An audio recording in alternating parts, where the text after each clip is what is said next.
हम सभी अपने जीवन से बहुत दुखी हैं और जितना हम दुखी होते हैं उतनी ही तेजी के साथ हम सुख की तरफ भागते हैं। लेकिन सुख मिलने के बाद भी हमें शांति नहीं मिलती। इस कहानी के माध्यम से हम जानेंगे कि एक सहज जीवन कैसे जिए। एक व्यक्ति था जिसकी अध्यात्म में विशेष रुचि थी।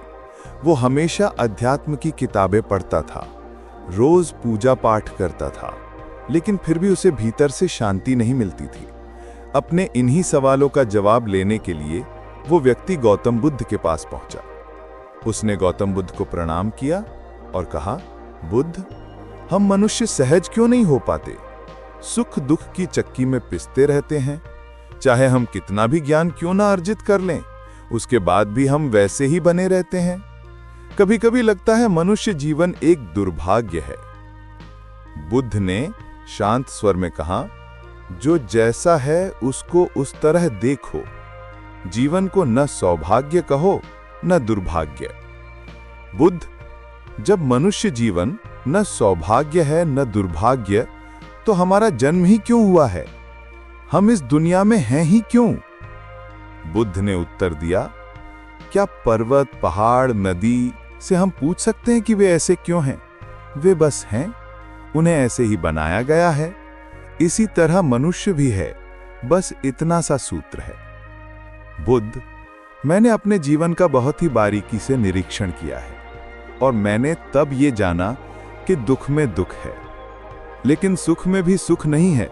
सुख बस कुछ देर का है, उसके बाद गौर से देखो तो वो भी दुख है। मतलब खुशी का कोई भी रास्ता मनुष्य के लिए नहीं बचता।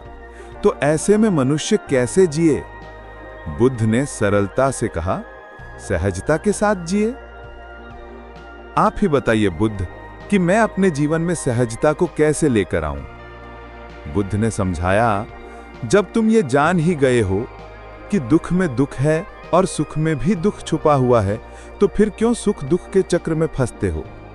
ये जीवन रस्सी के दो छोरों के समान है, जिसका एक सिरा हमारे हाथ में नहीं है, क्योंकि हमें नहीं पता हमारा जन्म कहाँ होगा, हमारे माता पिता कौन होंगे, रिश्तेदार कौन होंगे, और इसी रस्सी का दूसरा सिरा मृत्यु है, जिसका भी हमें कुछ नहीं पता कि हमारी मृत्यु कैसे होगी, कहाँ होगी और कितनी आयु में होगी। और दोनों छोरों के बीच का जो वक्त होता है वो भी हमारे हाथ में नहीं है। वो तो समाज, व्यवस्था और तुम्हारे भीतर जो कुछ बचपन से डाला गया है उसके द्वारा होता है। बुद्ध ने आगे कहा, जब तुम्हारे द्वारा कुछ होता ही नहीं है तब तुम दुखी क्यों होते हो? जब तुम कुछ करते ही नहीं हो तो तुम सुखी क्यों होते हो? जीवन को आनंद के साथ बिताने का सिर्फ एक ही रास्ता है, सहज हो जाओ। अपना हर कर्म सहजता के साथ करो, फिर धीरे धीरे तुम्हें अपने सुख दुख पर भी हंसी आने लगेगी। व्यक्ति ने कृतज्ञता से कहा, बुद्ध, सचमुच आप तो सहजता की मूर्ति हैं। मैं कोशिश करूंगा कि अपने जीवन में सहजता को स्थान दूं। मैंने भी यही अनुभव किया है कि जब मैं सहज होता हूं तो मैं आनंद में होता हूं। यदि आपको विश्व गुरु कहा जाए तो बिल्कुल गलत ना होगा। आप हर प्रश्न का उत्तर भी हैं और आप एक मौन भी हैं।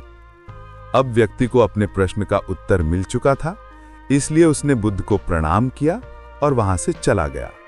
बुद्ध के आश्रम से लौटते हुए वो व्यक्ति रास्ते भर सोचता रहा। सहजता, ये शब्द उसके मन में गूंज रहा था। लेकिन जैसे ही वो अपने गांव के पास पहुंचा, उसे अपनी पुरानी दुनिया फिर से घेरने लगी। घर पहुंचते ही उसकी पत्नी ने कहा, कहाँ चले गए थे इतने दिनों तक? घर में राशन खत्म हो गया है, खेत में काम पड़ा है और तुम्हें बस अपनी अध्यात्म की पड़ी रहती है। पहले तो उसका मन क्रोधित हुआ। वो सोचने लगा, मैं इतनी महत्वपूर्ण बातें सीखकर आया हूं और ये मुझे घर गृहस्थी की बातें सुना रही है। लेकिन तभी उसे बुद्ध के शब्द याद आए, सहज हो जाओ। उसने गहरी सांस ली और मुस्कुराते हुए कहा, तुम सही कह रही हो, मैं अभी खेत में जाता हूं। पत्नी चौंक गई। उसे उम्मीद थी कि पति उससे बहस करेगा, जैसा कि हमेशा होता था, लेकिन आज कुछ अलग था। अगले दिन जब वो खेत में काम कर रहा था तो तेज धूप में उसे बहुत थकान होने लगी। उसका मन बेचैन होने लगा। वो सोचने लगा, मैं इतना परिश्रम कर रहा हूं फिर भी गरीब हूं। मेरे पड़ोसी को देखो, उसके पास इतनी जमीन है, इतना धन है। तभी फिर से बुद्ध के शब्द गूंजे, जब तुम कुछ करते ही नहीं हो तो दुखी क्यों होते हो? वो रुका और सोचने लगा। उसने खुद से पूछा, क्या मेरा जन्म मेरे हाथ में था? क्या मुझे ये शरीर मिलेगा, ये मैंने तय किया था?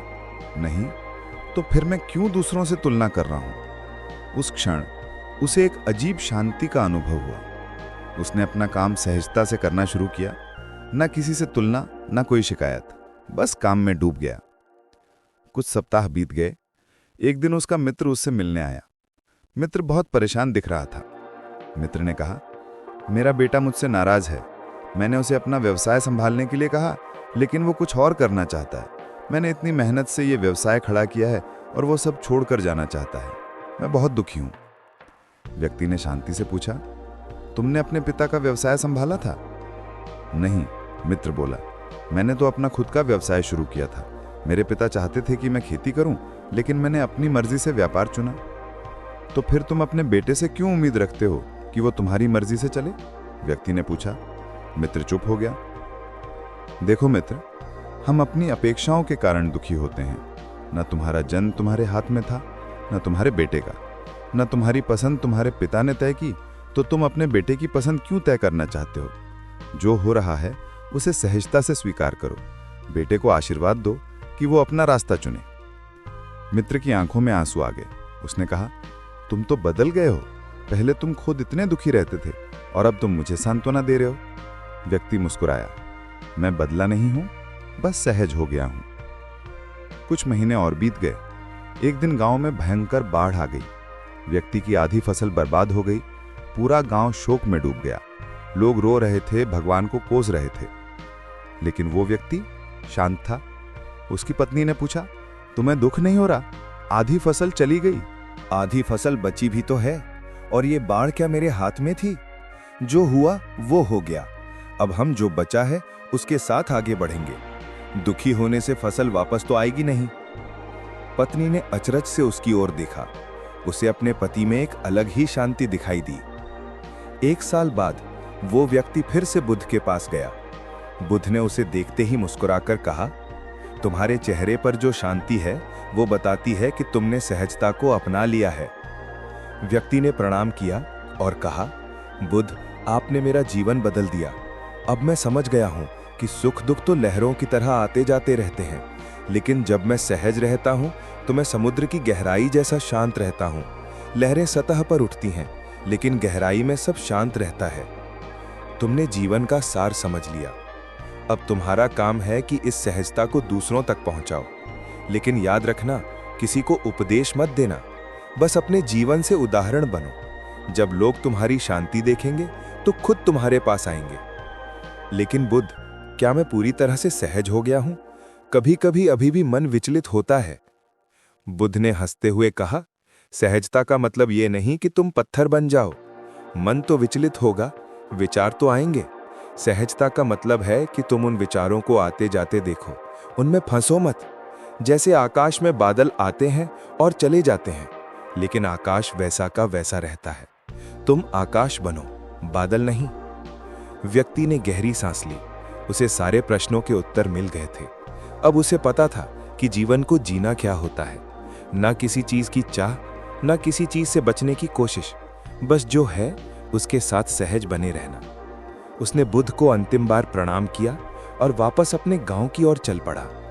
इस बार उसके कदमों में एक अलग ही हल्कापन था। वो जान गया था कि जीवन की यात्रा में न कोई मंजिल है, न कोई दौड़, बस सहजता से चलते रहना है और हर पल को पूरी तरह से जीना है।